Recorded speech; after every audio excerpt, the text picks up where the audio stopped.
Good evening दोस्तों आप सभी के लिए। और दोस्तों मुझे उम्मीद है आपकी पढ़ाई जो है दोस्तों अच्छी चल रही होगी, बेहतर चल रही होगी, बेस्ट चल रही होगी। और दोस्तों आपको पता ही है कि आपका अम्ल क्षार वाला जो टॉपिक था वो आपके लिए करा चुका हूँ। उससे पहले जितने टॉपिक थे वो आपके लिए करा चुका हूँ। बहुलक वाला भी आपके लिए करा चुका हूँ, पॉलीमर्स। और पॉलीमर्स के कितने प्रकार होते हैं, किस पॉलीमर का क्या प्रयोग है, वो सारी चीज़ें मैं आपके लिए करा चुका हूँ। और आज आपका टॉपिक है दोस्तों इसमें दैनिक जीवन में रसायन कि जैसे साबुन हुआ, कांच हुआ, सीमेंट, उर्वरक हुए। ये कुछ ऐसी इम्पोर्टेंट चीज़ें हैं दोस्तों जो हमें डेली यूज जो हम जो है अपने जीवन में हमेशा जो है प्रयोग करते हैं। और इन्हीं कुछ इम्पोर्टेंट चीज़ों को दोस्तों मैं आपके लिए इस वीडियो में कंप्लीट कराने वाला हूँ, कंप्लीट थ्योरी आपके लिए कराने वाला हूँ, क्योंकि दोस्तों इससे बहुत ज़्यादा प्रश्न पूछे जाते हैं। तो चलिए दोस्तों वीडियो को शुरू करते हैं बिना किसी देरी के। और देखिए दोस्तों आपको पता ही है हमारी ये क्लासेस जितनी भी चल रही हैं दोस्तों ग्रुप डी के लिए ही चल रही हैं स्पेशल। तो बाकी जो साइंस जो मैं आपके लिए करा रहा हूँ वो ऐसा नहीं है कि दोस्तों आप केवल ग्रुप डी की ही साइंस हो। साइंस जो आपके लिए नोट्स जो आपके लिए प्रोवाइड कराए जा रहे हैं दोस्तों, ये आप ग्रुप डी से लेकर दोस्तों आरआरबी जेई तक का कैसा भी एग्ज़ाम आप उठा लीजिए, सेंट्रल लेवल का कोई सा भी एग्ज़ाम हो, सभी एग्ज़ामों के लिए दोस्तों बेस्ट रहने वाले जो है नोट्स हैं दोस्तों। ये सेंट्रल लेवल का अन्य कोई एग्ज़ाम हो, चाहे स्टेट लेवल का कोई भी एग्ज़ाम, कहीं पर भी किसी प्रकार की साइंस पूछे आप यहाँ से दोस्तों क्लियर कर सकते हो, ठीक है। और दोस्तों आपको पता है फ्री ऑफ कॉस्ट ये चलाई जा रही है। और ये साइंस जो आपके लिए कराई जा रही है कंप्लीट कराई जाएगी दोस्तों एनसीईआरटी के आधार पर, जिसमें दोस्तों बायो में आपके लिए करा चुका हूँ और प्रेजेंट में आपकी दोस्तों केमिस्ट्री चल रही है। और टारगेट हमारा है दोस्तों ग्रुप डी में 25 में से 25 नंबर प्राप्त। तो दोस्तों अभी तक जिन स्टूडेंटों ने हमारे चैनल को सब्सक्राइब नहीं किया है वो स्टूडेंट चैनल को सब्सक्राइब कर लें और साथ में और वाला बेल आइकन जरूर दबा लें दोस्तों, ताकि मेरी आने वाली हर वीडियो का नोटिफिकेशन सबसे पहले दोस्तों आपके पास पहुँच सके। वीडियो अगर आपको अच्छी लगे तो दोस्तों वीडियो को लाइक करना है और वीडियो पर लास्ट तक जरूर आपको बने रहना है। हर चीज़ को अच्छी तरह समझना है, अपने नोट्स बनाने हैं और नोट्सों को दोस्तों रिवाइज अवश्य किया करो। अब चलिए दोस्तों स्टार्ट करते हैं अपने टॉपिक को, दैनिक जीवन में रसायन, किनके क्या क्या हमारे जीवन में उपयोग हैं और कौन कौन से ऐसे रसायन हैं जो इम्पोर्टेंटली हैं हमारे दैनिक जीवन में। तो देखिए दोस्तों सबसे इम्पोर्टेंट है साबुन, जो कि आप कपड़ा धोते हैं, नहाते हैं, रेगुलर यूज करते हैं। वही दोस्तों हमारे डिटर्जेंट भी जो साबुन रहित साबुन होता है, जैसे कि डिटर्जेंट आपने देखा होगा, घड़ी डिटर्जेंट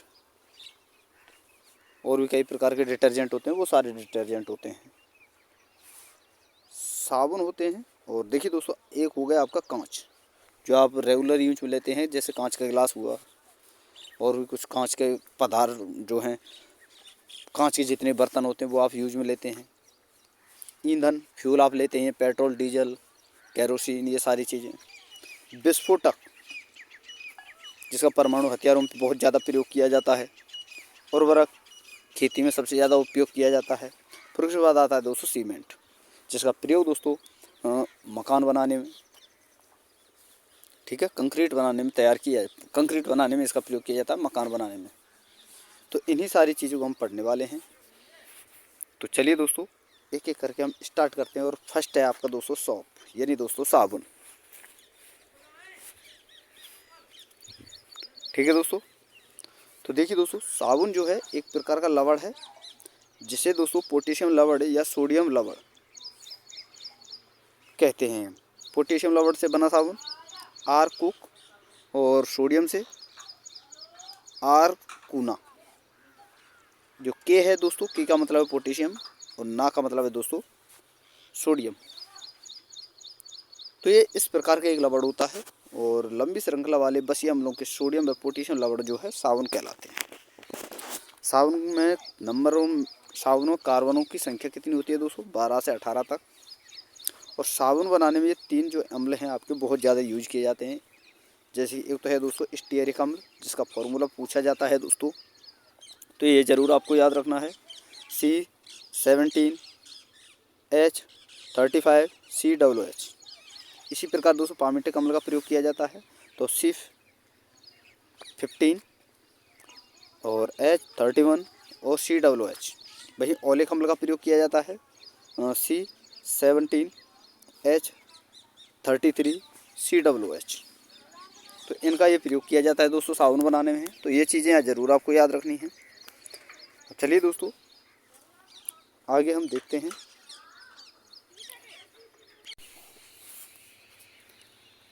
वहीं अगला पॉइंट है दोस्तों इसका साबुन से रिलेटेड ही कि कपड़े धोने के साबुन में NaOH प्लस बसीय अम्ल मिलाते हैं और जिसकी क्रिया दोस्तों जब हम कास्टिक सोडा से कराते हैं तो हमें क्या प्राप्त होता है दोस्तों RCOONAR कू ना इसे हम बोल सकते हैं, यानी कठोर साबुन हमें प्राप्त होता है।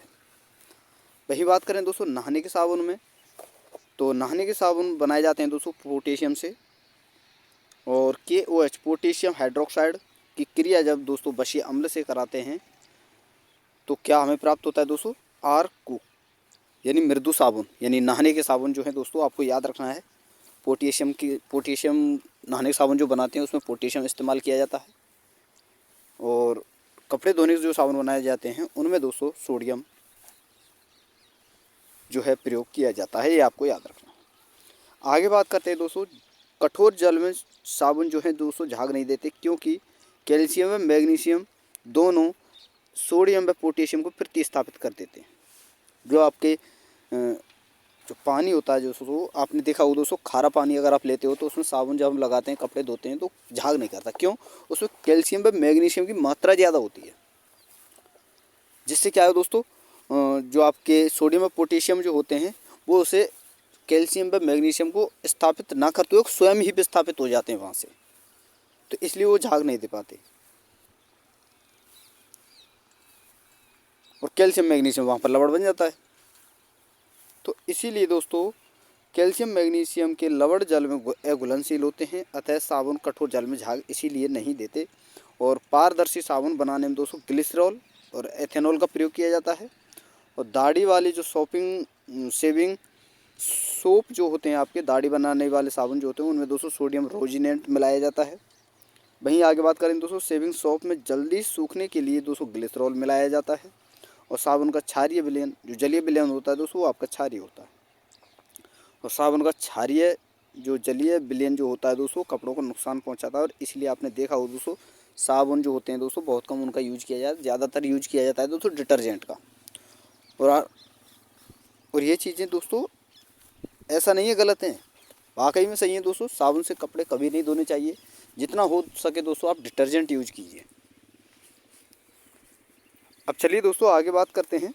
अगला है आपका साबुन जो आपका साबुन बनता है दोस्तों इसका निर्माण किस प्रकार से होता है उसे समझेंगे हम दोस्तों।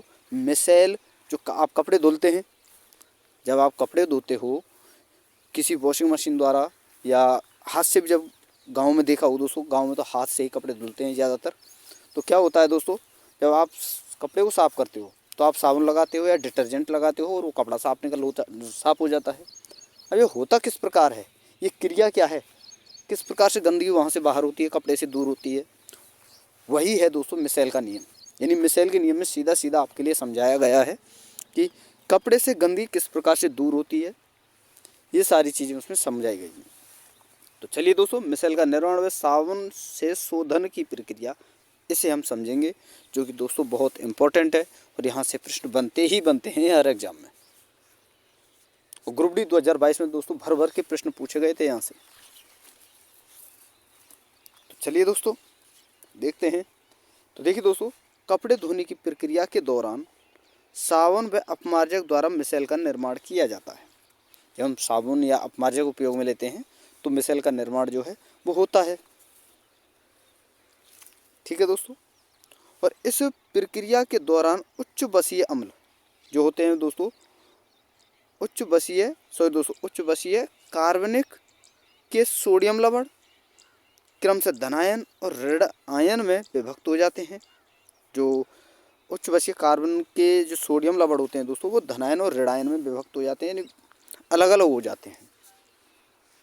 फिर उसके बाद क्या होता है दोस्तों, इनमें से ऋण आयन की उपस्थिति में लंबी श्रृंखला वाला कार्बन कार्बन जो है लंबी श्रृंखला वाला सिरा जलरोधी होता है।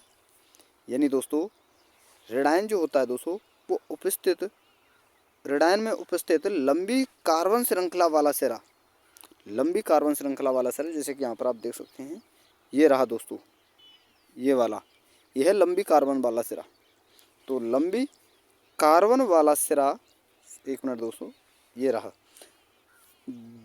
सिरा जो है दोस्तों जल विरोधी होता है, यानी हाइड्रोफोबिक होता है। और जबकि दोस्तों ध्रुवीय सिरा जो है दोस्तों जल स्नेही दोस्तों हाइड्रोफोलिक होता है।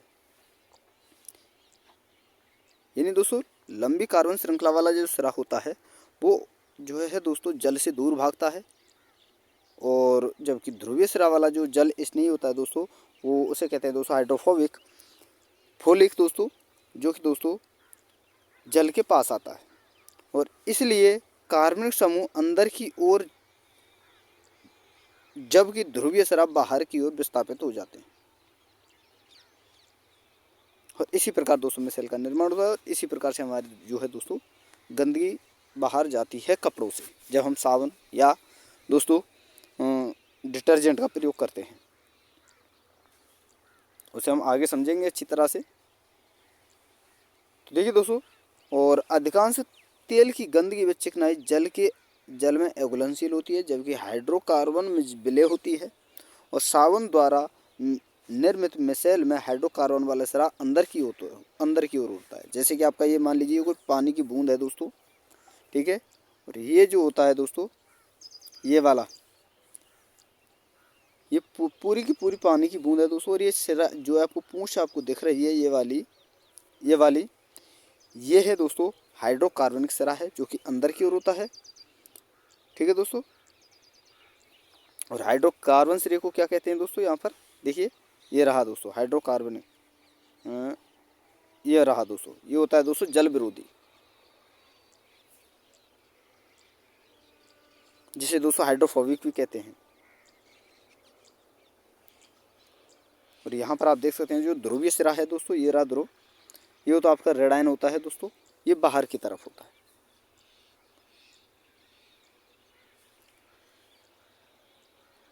और ये साबुन के आयन हैं दोस्तों चारों ओर, इसके चारों ओर ये साबुन के आयन हैं। जब हम साबुन को लगाएंगे तो क्या होगा दोस्तों, जब साबुन जो है दोस्तों इसको साफ करेगा तो गंदगी में क्या होता है दोस्तों, जो आपका चिकनाई जो होती है दोस्तों वो धीरे धीरे दूर होती जाती है और कपड़ा साफ होता चला जाता है, ठीक है। तो यह जल द्वारा आकर्षित होता है। क्या दोस्तों, ध्रुवीय सिरा जो होता है, ये ध्रुवीय सिरा है आपका, ये जल द्वारा आकर्षित होता है।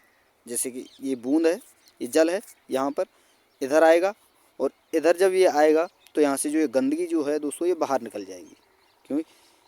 क्यों दोस्तों, ध्रुवीय सिरा जो है दोस्तों ये इसे विस्थापित कर देगा गंदगी वाले सिरे को, यहाँ पर खुद आकर बैठ जाएगा। तो इस प्रकार से दोस्तों गंदगी बाहर निकल जाएगी और खुद यहाँ पर आकर बैठ जाएगा। तो इस वजह से दोस्तों जल द्वारा ध्रुवीय सिरा को आकर्षित किया जाता है। तो उसके साथ साथ कार्बनिक सिरा व चिकनाई भी कपड़े से दूर हो जाती हैं। बस इसके पश्चात दोस्तों जब साबुन का लगे कपड़े को साफ पानी में निकाला जाता है तो गंदगी सारी पानी में घुल जाती है और कपड़ा स्वच्छ हो जाता है। और यही दोस्तों मिसेल का नियम है, ठीक है दोस्तों। अब चलिए दोस्तों, अच्छी तरह से सारी चीज़ें समझ में आ रही होंगी तो दोस्तों वीडियो को लाइक करते चलें, शेयर करते चलें। और जिन स्टूडेंटों ने अभी तक चैनल को सब्सक्राइब नहीं किया वो चैनल को सब्सक्राइब करके साथ में ऑल वाला बेल आइकन जरूर दबा लें दोस्तों, ताकि मेरी आने वाली हर वीडियो का नोटिफिकेशन सबसे पहले दोस्तों आपके पास पहुँच सके। अब चलिए दोस्तों आगे देखते हैं साबुन रहित साबुन, जिसे कहते हैं हम दोस्तों अपमार्जक, यानी दोस्तों डिटर्जेंट। अब दोस्तों डिटर्जेंट का निर्माण किस प्रकार से होता है, तो देखिए दोस्तों लंबी श्रृंखला वाले एल्कोहल या हाइड्रोकार्बनों के सल्फोनेट या अमोनियम व्युत्पन्न यौगिक अपमार्जक कहलाता है। या तो दोस्तों लंबी श्रृंखला वाले एल्कोहल होंगे या हाइड्रोकार्बन के सल्फोनेट होंगे या फिर दोस्तों अमोनियम व्युत्पन्न यौगिक होगा, और इससे जो बनता है वो बनता है दोस्तों आपका अपमार्जक, जिसमें दोस्तों सोडियम एल्किल सल्फेट व सोडियम एल्किल बेंजी सल्फोनेट दोनों को जो है दोस्तों मिलाया जाता है। और अपमार्जक दोस्तों कठोर व मृदु दोनों प्रकार के जल में झाग देते हैं। अपमार्जक जो होते हैं ये कठोर जल में भी यानी दोस्तों खारे पानी में भी और मीठे पानी में भी, दोनों में ही ये झाग दे सकते हैं। और इसके जलीय विलयन जो है दोस्तों उदासीन होते हैं और यह सूती कपड़ों को नुकसान नहीं पहुंचाता है। और ये 3 प्रकार का होता है दोस्तों।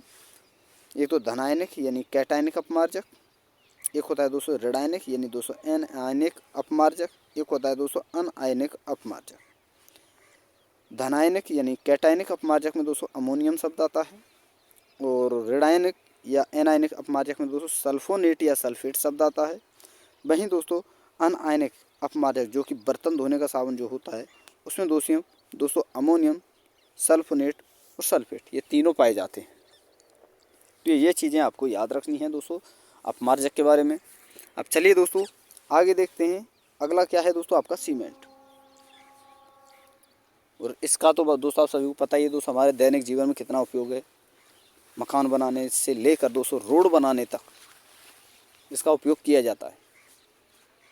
तो चलिए दोस्तों सीमेंट के बारे में हम देखते हैं। तो सबसे पहले हम देखेंगे दोस्तों इसमें क्या क्या चीज़ें पाई जाती है। जब सीमेंट तैयार किया जाता है, सीमेंट बनाया जाता है, तो क्या क्या चीज़ें इसमें पाई जाती हैं। तो देखिए दोस्तों सबसे पहले पाया जाता है दोस्तों चूना, CaO कैल्शियम ऑक्साइड जिसे हम कहते हैं। और यह दोस्तों सीमेंट में 60 से 70% पाया जाता है। एक पाया जाता है दोस्तों आपका सिलिका, जिसका फॉर्मूला है दोस्तों SiO2 यानी रेत या मृत ऐसे हम कहते हैं, जो कि 20 से 25% पाया जाता है। ये पूछे जाते हैं दोस्तों कंपोनेंट और ये आपको याद रखने हैं दोस्तों, एग्जाम में एज इट इज आपको देखने को मिलेंगे। एक होता है दोस्तों आयरन ऑक्साइड, ये जिसका फॉर्मूला होता है दोस्तों Fe2O3 और ये दोस्तों सीमेंट में 2 से 3% पाया जाता है, जो कि रंग के लिए काम आता है।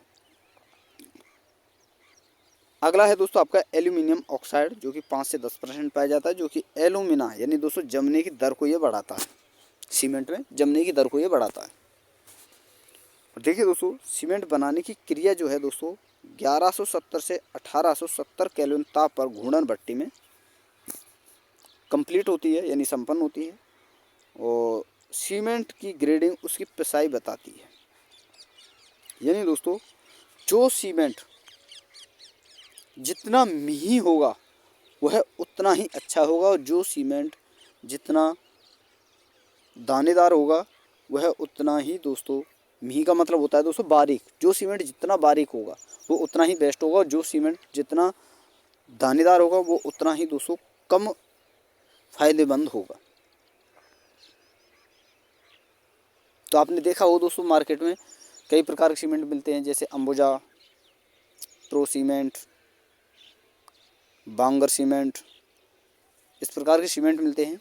तो आपने कभी प्रो सीमेंट को देखा होगा जब आपने मार्केट में गए होंगे, किसी न किसी घर में मकान तो बना ही होगा।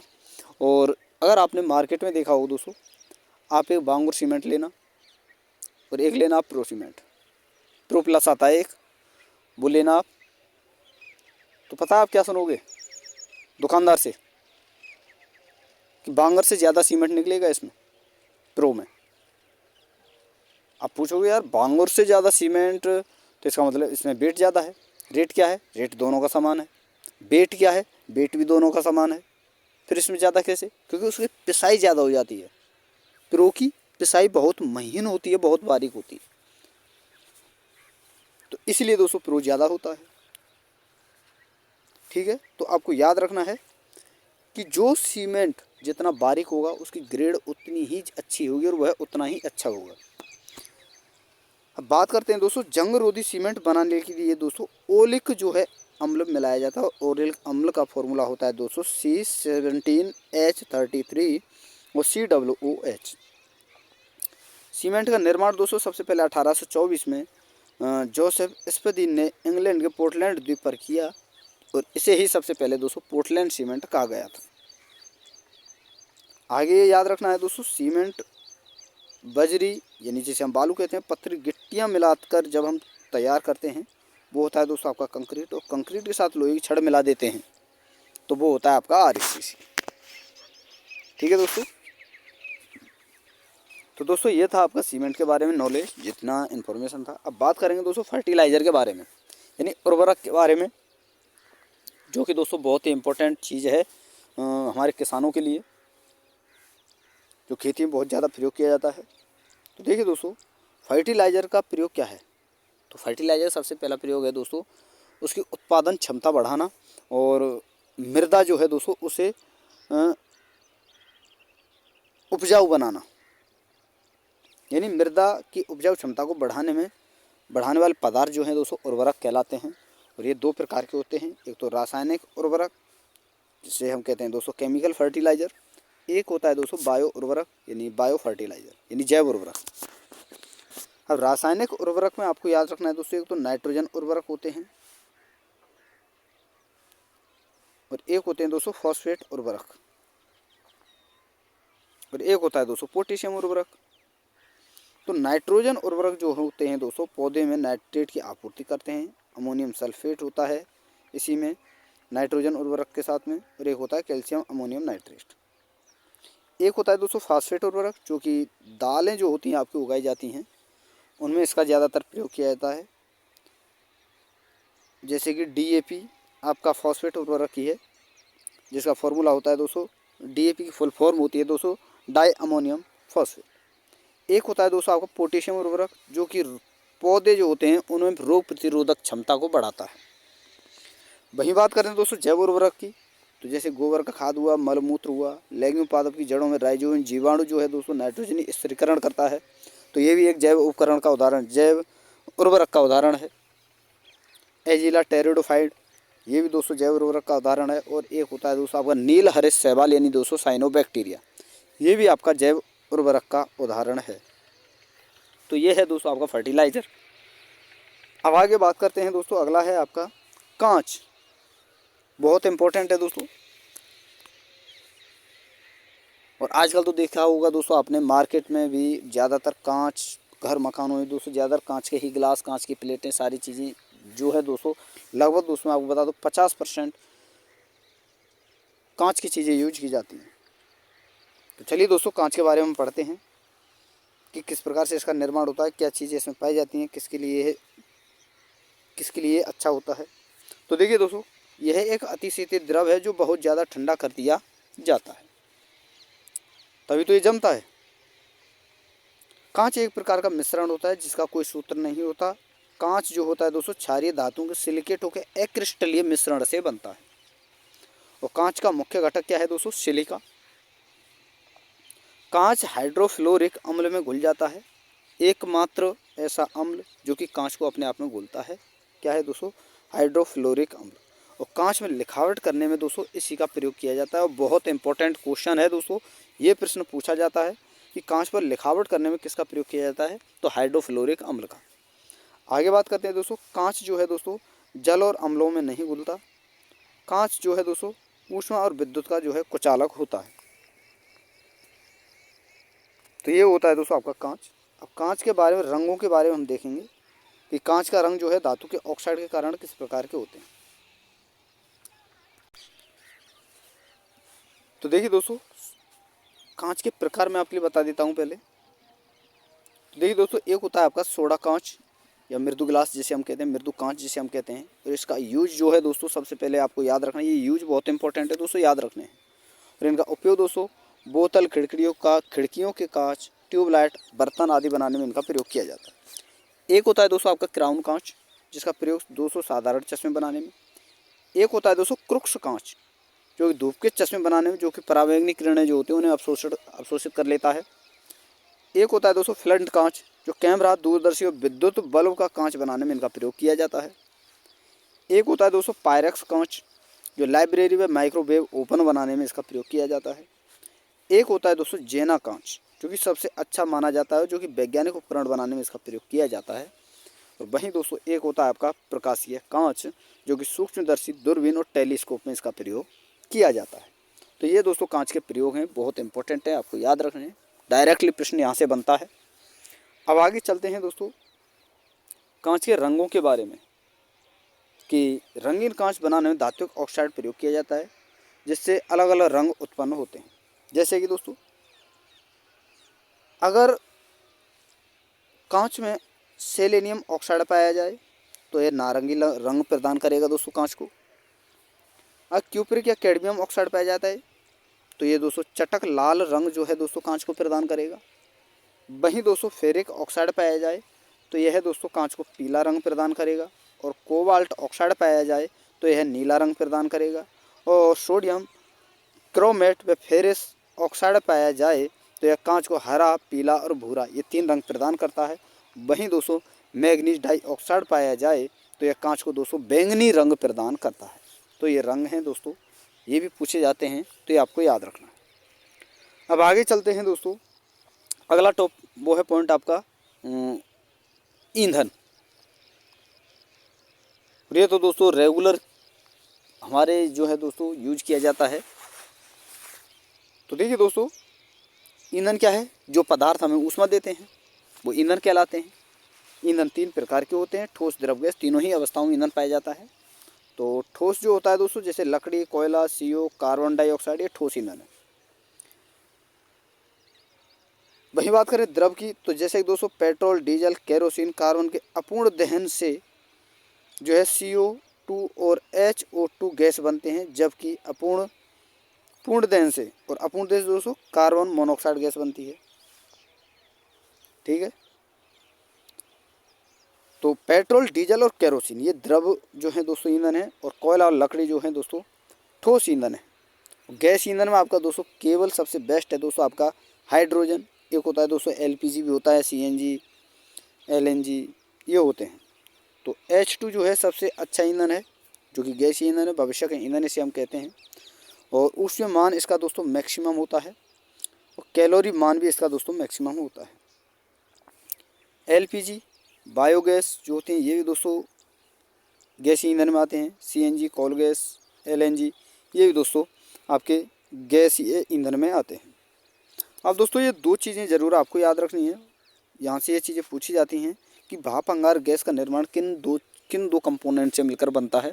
तो कार्बन मोनोऑक्साइड और हाइड्रोजन गैस के मिश्रण से दोस्तों भाप अंगार, और कार्बन मोनोऑक्साइड और नाइट्रोजन गैस के मिश्रण से दोस्तों वायु अंगार गैस का निर्माण होता है। और दोस्तों वीडियो अगर आपको अच्छी लग रही हो तो जिन स्टूडेंटों ने अभी तक चैनल को सब्सक्राइब नहीं किया वो चैनल को सब्सक्राइब अवश्य कर लें, और साथ में ऑल वाला बेल आइकन जरूर दबा लें, ताकि दोस्तों मेरी आने वाली हर वीडियो का नोटिफिकेशन सबसे पहले दोस्तों आपके पास पहुंच सके। वीडियो अगर आपको अच्छी लगे तो वीडियो को दोस्तों लाइक करना है, शेयर करना है। ठीक है दोस्तों, अब चलिए दोस्तों आगे चलते हैं। अगला है दोस्तों जो पेट्रोलियम होता है इसका प्रभाजी आसवन होता है हर जगह अलग अलग। जैसे प्राकृतिक गैस होता है, इसका क्वथनांक जो होता है दोस्तों 30 डिग्री सेंटीग्रेड, जिसका प्रयोग दोस्तों गैसीय ईंधन या कार्बन ब्लैक के रूप में किया जाता है। ये चीज़ें नहीं पूछी जाती, आपसे केवल क्वथनांक पूछा जाता है और इसको उपयोग पूछे जाते हैं। तो ये चीज़ें आपको याद रखनी है। एक होता है दोस्तों पेट्रोलियम ईथर, जिसका क्वथनांक होता है दोस्तों 30 से 90 डिग्री सेंटीग्रेड, और शुष्क धुलाई में इसका प्रयोग किया जाता है। एक होता है दोस्तों गैसोलीन या पेट्रोल, जिसका क्वथनांक दोस्तों 20 से 10 डिग्री सेंटीग्रेड, वाहन में ईंधन के रूप में इसका प्रयोग किया जाता है। वहीं दोस्तों केरोसिन होता है, जिसका क्वथनांक दोस्तों 176 से 200 डिग्री सेंटीग्रेड, और यह है दोस्तों प्रकाश उत्पन्न करने में इसका प्रयोग किया जाता है। एक होता है दोस्तों डीजल, और इसका क्वथनांक होता है दोस्तों 2500 से 350 डिग्री सेंटीग्रेड, और वाहनों में ईंधन के रूप में इसका प्रयोग किया जाता है। वहीं होता है दोस्तों आपका एक स्नेहक, जो 350 से 400 डिग्री सेंटीग्रेड स्नेहक या घर्षण कम करने वाले पदार्थों के रूप में इसका प्रयोग किया जाता है। अगला है दोस्तों वैसलीन, जिसका दोस्तों तापमान होता है दोस्तों, क्वथनांक जो होता है दोस्तों होता है 350 डिग्री सेंटीग्रेड, और मेडिसिन और स्नेहक के रूप में इसका प्रयोग किया जाता है। वहीं होता है दोस्तों पैराफिन मोम, जिसका गलनांक होता है दोस्तों 500 डिग्री सेंटीग्रेड से अधिक, और इसका प्रयोग दोस्तों मोमबत्ती उद्योग या पॉलिश उद्योग में इसका प्रयोग किया जाता है। और एक होता है दोस्तों पेट्रोलियम कोक, जिसे दोस्तों हम पेट्रोलियम पदार्थ जो होते हैं उनका अपशिष्ट इसे हम कह सकते हैं, और इसका प्रयोग किया जाता है दोस्तों कोल तार बनाने में। तो ये है दोस्तों प्रभाजी का, पेट्रोलियम का प्रभाजी आसवन जो होता है उसके द्वारा जो चीज़ें हमें प्राप्त होती हैं उनके उपयोग। अब चलिए दोस्तों आगे बात करते हैं। अगला है आपका विस्फोटक, एक्सप्लोजिव जिन्हें हम कहते हैं। और जिनका प्रयोग दोस्तों बहुत ज़्यादा आजकल अस्त्र शस्त्र बनाने में जो है दोस्तों, आपका परमाणु बनाने में, हथियार बनाने में, बम जो होते हैं उन्हें बनाने में इनका उपयोग किया जाता है। तो देखिए दोस्तों, सबसे पहले हम बात करेंगे बारूद की। ये भी आपका विस्फोटक है जिसका, और यह शब्द जो है दोस्तों बारूद रोजर बेकन के द्वारा दिया गया था। और यह दोस्तों जो होता है बारूद आपका पोटेशियम नाइट्रेट, सल्फर और चारकोल, इन 3 चीज़ों का मिश्रण होता है। और ये प्रश्न दोस्तों 2022 में ग्रुप डी में 2022 में पूछा गया है, तो ये आपको याद रखना। एक होता है दोस्तों RDX, जिसे हम कहते हैं दोस्तों रिसर्च एंड डेवलप्ड एक्सप्लोजिव, और इसे दोस्तों प्लास्टिक विस्फोटक भी हम कहते हैं। और इसकी ऊष्मा जो होती है दोस्तों होती है 1510 किलो कैलोरी पर केजी। और इसकी खोज की थी दोस्तों 1899 हेनिंग के द्वारा। और RDX को जो देश हैं हमारे जैसे अमेरिका हुआ, अमेरिका में दोस्तों साइक्लोनाइट के नाम से जानते हैं, जर्मनी में हेक्सोन के नाम से, और इटली में T4 के नाम से इसे जाना जाता है। RDX को ही दोस्तों अमेरिका में साइक्लोनाइट, जर्मनी में हेक्सोजन और इटली में T4 के नाम से जानते हैं। अब आगे बात करते हैं दोस्तों, अगला है आपका, यही है दोस्तों आपके उर्वरक वो विस्फोटक ही चल रहे हैं। एक होता है विस्फोटक दोस्तों आपका TNT, और इसका फुल फॉर्म है दोस्तों TNT का ट्राई नाइट्रो टालुइन। और इसका उपयोग जो है दोस्तों चट्टान उखाड़ने में किया जाता है। ये 2 प्रकार का होता है दोस्तों, एक तो TNG यानी ट्राई नाइट्रोग्लिसरीन, और एक होता है दोस्तों TNP ट्राई नाइट्रोफिनॉल। और सबसे इम्पोर्टेंट है दोस्तों आपका डायनामाइट, और जिसका आविष्कार खोज जो है की थी दोस्तों अल्फ्रेड नोबेल ने 1867 में। और दोस्तों इसके बारे में ये सारी चीज़ें आपको याद रखनी है। पूछा जाता है कि डायनामाइट के निर्माण में नाइट्रोग्लिसरीन प्रयुक्त होता है। नाइट्रोग्लिसरीन जो होता है दोस्तों आवश्यकता से अधिक सुग्राही होता है, यानी दोस्तों ऊष्मीय मान होता है। और इसकी सुग्राह्यता कम करने के लिए दोस्तों में कीजलगर का उपयोग किया जाता है। एक शीतलक का कार्य करता है दोस्तों कीजलगर विस्फोटकों के लिए, विस्फोटक जो पदार्थ होते हैं उनके लिए। और अमेरिका में कीजलगर के स्थान पर दोस्तों कास्ट चूरा और सोडियम नाइट्रेट का प्रयोग किया जाता है। और डायनामाइट में दोस्तों ग्लिसरीन की मात्रा 20, 40, 60, 75% होती है। और इसकी प्रबलता, नाइट्रोग्लिसरीन प्रबलता दोस्तों जो है दोस्तों जो ये डायनामाइट है इसकी प्रबलता जो है दोस्तों नाइट्रोग्लिसरीन की मात्रा पर निर्भर करती है। और 75% वाला नाइट्रोग्लिसरीन सबसे ज़्यादा प्रबल नाइट्रोग्लिसरीन यानी जो है आपका डायनामाइट होता है। अब आगे बात करते हैं दोस्तों, अगला है और अंतिम है आपका पीड़कनाशी। और इसमें बस यही चीज़ें आपको याद रखनी है कि पीड़कनाशी सबसे पहले याद रखना है आपको कहते कैसे हैं। तो ऐसे पदार्थ जो छोटे जीवों को मारने में काम आए उसे पीड़कनाशी कहते हैं। तो पहला है पीड़कनाशी दोस्तों आपका उदर विष, जो आमाशय को क्षतिग्रस्त करता है। एक होता है दोस्तों स्पर्श विष। स्पर्श का विष का मतलब है दोस्तों छूते ही जो आपकी बॉडी को नुकसान पहुंचाए। जैसे पहला है दोस्तों DDT यानी डाइक्लोरोडाइफेनिल ट्राइक्लोरोमेथेन। एक होता है दोस्तों इसी का फुल फॉर्म है मेलाथियोन और एड्रिन, ये इसकी फुल फॉर्म है। और एक होता है दोस्तों आपका जिंक फॉस्फेट और लेड आर्सेनेट। और DDT की खोज 1948 में पाल मूलर के द्वारा की गई थी। तो ये है आपका दोस्तों पीड़कनाशी, बस इतना इसमें आपको याद रखना है। तो दोस्तों ये आपका टॉपिक था दैनिक जीवन में रासायनिक उपयोग। तो वीडियो अगर आपको अच्छी लगी हो तो दोस्तों वीडियो को लाइक करना है, शेयर करना है, और जिन स्टूडेंटों ने अभी तक चैनल को सब्सक्राइब नहीं किया है तो वो चैनल को सब्सक्राइब करके साथ में ऑल वाला बेल आइकन जरूर दबा लें दोस्तों, ताकि मेरी आने वाली हर वीडियो का नोटिफिकेशन सबसे पहले दोस्तों आपके पास पहुँच सके। तो थैंक यू दोस्तों, धन्यवाद। फिर मिलते हैं नई वीडियो के साथ।